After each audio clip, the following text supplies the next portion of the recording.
the upper left, we have our Zerg player, a GSL champion. He is StarTale Life.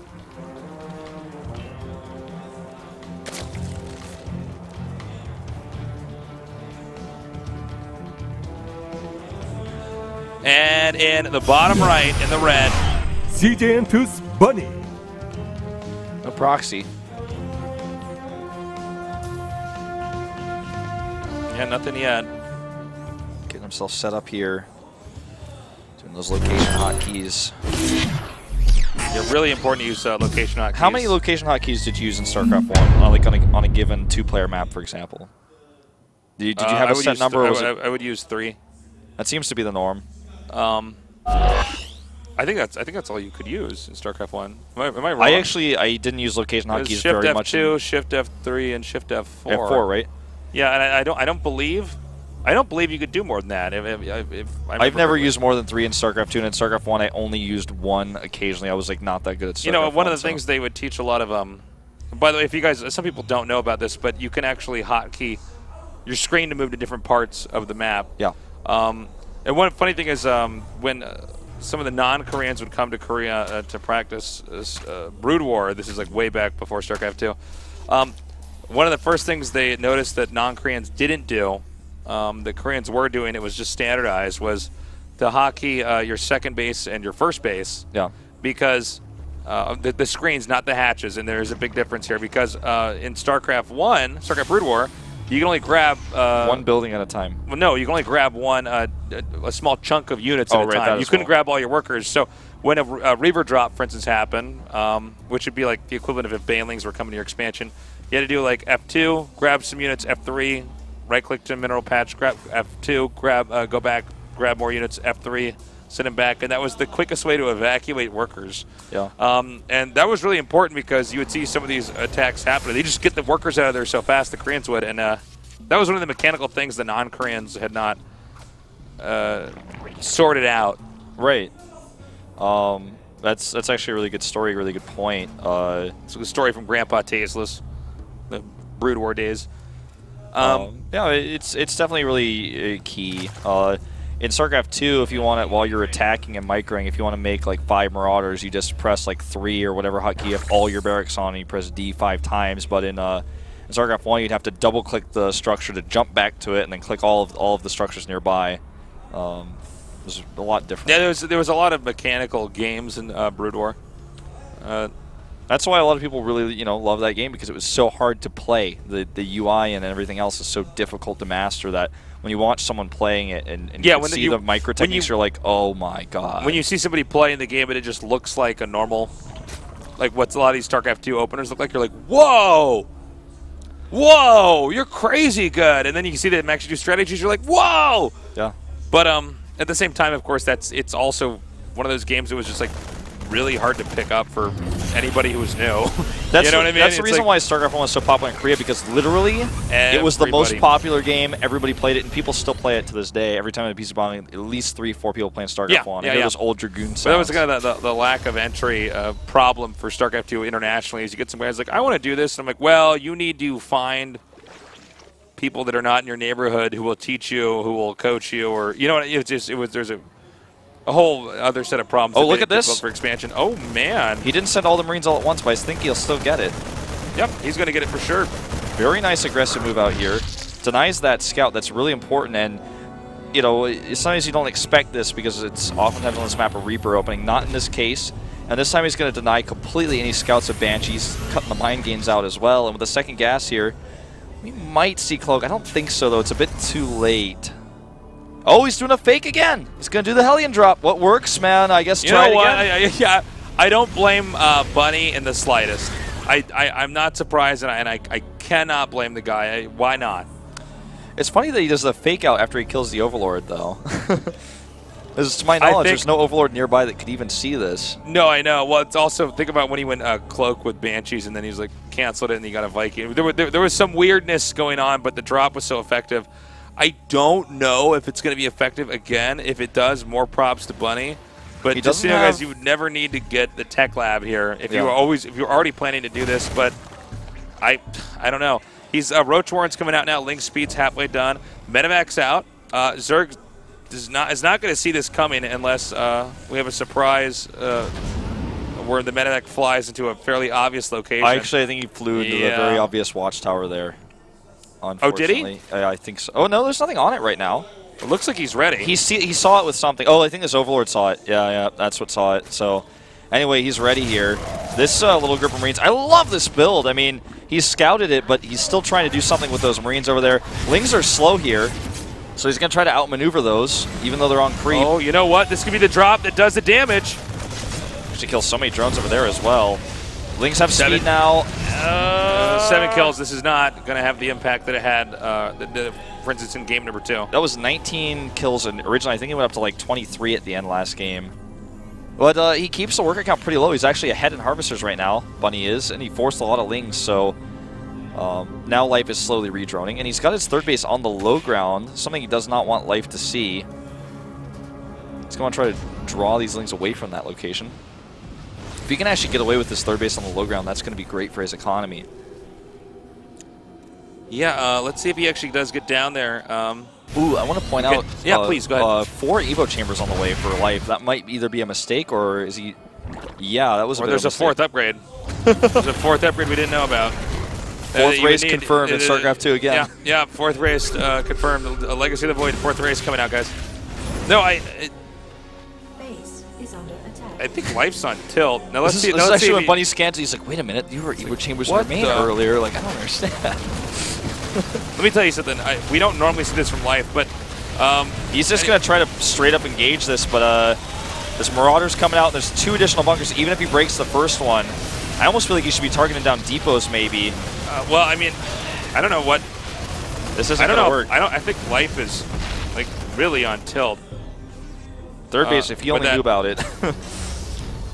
If he only knew it was there. Does he not? Does he doesn't not know? I don't think so. Well, I guess that's true. I mean, why else would he just wait? Life is playing very poorly here, I have to say. Okay, now he sees it. Yeah, now he attacks. Wow, this is a super late Baneling Nest. Which, do you think he's going to do like a second wave of attacks? I don't think that'll work. I don't even know why he did that initial wave of attacks if he's going to go for 1-1 upgrades. I mean, yeah, he did hold up the drop, but I mean, even during that attack, it looked like for a while that Zerg wasn't going to break in there. Yeah. You know? I don't know what. He just doesn't. He seems to be a bit off, but he did drone up quite a bit while he was doing this attack. Maybe he just wanted to keep Bunny off his chest during the mid game here. He spread his creep pretty well during this as well. What if he made more Evo chambers? Just imagine that. Well, what if he went up to 6, man? Yeah. Yeah, man. Or even went up to 8. Like he's just multiplying by 2 every time. Once set is dropped, he can actually make more out of a. He can get his upgrades somewhere else. Okay, but Bunny, things not going so smoothly here either. Bunny, as in a lot of these games, has had a hard time maneuvering out on the map. Meanwhile, Bunny just continuing to push out. Supplies very even. Yeah, upgrades very even as well. Look at that. Yep, Terran basically going untouched. The question is, which Evo chambers is Life using for these upgrades? He just canceled them. He moved them. He actually just moved them. He moves the upgrades to the different Evo chambers. Wow, that creates some real mystery there. Okay, Spire is about to finish. So, oh, we didn't even see those there. Yeah, Spire's about to be done. So these drops, he's got to be very careful with. He's gonna actually force a cancel on his base, I think. Is that Marauder there? Yeah, I think so. Oh, even gets the drone. Okay, but this is, oh my god, if he went in between the Evos. Oh my god. Needs to pull the medevac back, though. Oh my god. He's attacking his own Evo chambers. And this one has +2 armor, actually, coming up here on it. Oh my god, this hurts. God. Oh my god. The day the viewers cried tears of blood is finally upon us. Here come the Mutas finally. Okay. And he does save the upgrade. But he may want to kill the other Evo chamber anyways, since he has Evos to spare, apparently. Oh my god. This is... In reality, though, I mean, if Bunny keeps picking up these little groups of units and they get isolated... Oh my god, what is happening? Waffing! This is not... Oh my god. This is not the Life that we know and love. A lot of this sloppy is not mistakes the Life here. I know and cast. Oh, again! Oh my god! Okay, not all of these are faults, by the way, of Life. I mean, he's just... we're just being really exciting. But yeah, I mean, there was no reason for him to assume there was a Widowmine in that location. Yeah. I think, I don't know, like, Life's had a lot of really shocking, I would say, not even just disappointing moments, but this is getting pretty bad. Oh my God. He's grouping up. Now, remember what happened last game when you said all Bunny had to do was group up? This might be another game like that. Yeah, he's ahead of the Zerg, but he's got this fancy ass. He might not need to do this. He might actually just want to attack with everything. Well, this Widowmine does not burrow, and these units don't split. And it's again, he's just getting these little chunks picked apart left and right. Look at this, Life's catching up in supply. He's wrecking these small armies. Yeah, again, you don't need to have these small harass groups when you can just keep them all together. And I don't know if that moment's going to dawn on Bunny or if that moment's already passed. Well, if he loses these group of medevacs, Life is back in the game for sure. Yeah, and absolutely. Look at that. He's going to pick them off while they're small, you know, popping out the medevac one by one. And nice targeting there by Bunny. Yeah. But, yeah, you know, it's unfortunate because, frankly, at this point in time, I feel like Bunny is playing better than Life. I mean, we've seen a lot of big mistakes there from Life. But if he doesn't keep his army together, sometimes it's so funny that you see like some of the smartest players overcomplicate things. Yeah, I think these two are both playing so. They're both just playing so scrappy. Like they're so scared. Like they're both so nervous because this is just so important for both of them for their careers right now. Life, the favorite, and Bunny, like it's his first time. And, you know, it's really stressful. You know, it's funny. Sometimes the beauty of some of these strats you see is actually just the simplicity, and in this case, it really is just if you have more than the Zerg, you don't need to split your army up like this. You see he's harassing everywhere. Yeah, he's kind of overcomplicating things. Yeah, but he's doing some damage. But I mean, well, I think at this point in time, Life just seizes the game again. This should have stopped a while back, guys. The harass. It should have just had a stronger push. Now Life's counterattacking here, and now he's going to kill a lot of SCVs. They're all trapped. That is going to be, I think, the huge game that turns loss. This around. Yeah, I think so. Oh, man. And I think from there, I mean, ouch, man. Okay, so the Mutas are continuing to move forward here, doing so much damage. Why fight, you know, with this is pieces of a puzzle, put the puzzle together and show it to your mom, you know, like I don't understand. I don't know, it's too bad. I think Bunny had a real shot at winning this. I think Life had It's not over yet. He's actually lost a lot of harvesters. That's why he's being so aggressive here. Yeah, well, and he's lost his spawning pool now as well. This army's still up here, by the way. Life is still committed to this attack. If this attack doesn't work to finish the game, Life could be in some trouble, but he's got such a great number of Mutalists here. There's only 14 Marines left on the map. He needs these Widowmines to get good shots, and they're not burrowed yet. And they burrow now, they burrow now, they burrow now! And the shots are decent! Oh my God, this game is so close! Life drops in supply. Those Widowmine shots may have won Bunny the game. This is mayhem. All right, it's 47 army supply. Is he going to send it to 6 different locations, or is he just going to force a GG? Oh my God, he actually... That was a crazy end. That was a rocky game for those two. And Life is out of the GSL. And in a game like that, and that's a pretty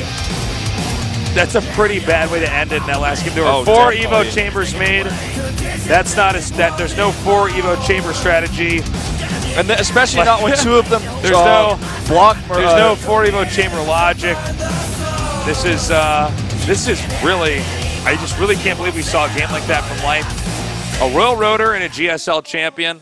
He had those Evo chambers too in such a way that the Marines could be placed in between them. The Zerglings couldn't attack. Banelings couldn't attack either. That was, when I saw that, I'm like, oh, man. I don't think I've ever seen a Zerg try to kill his own structure to attack a Terran drop. I think that was my first time. We don't normally see at this level play anybody make an additional structure for upgrades that they simply can't use because they have too many of them. That's where Life's story ends for now. We're going to take a short break. When we come back, we're going to go on to our final match to see who's going to be our final player to survive this group here in today's GS.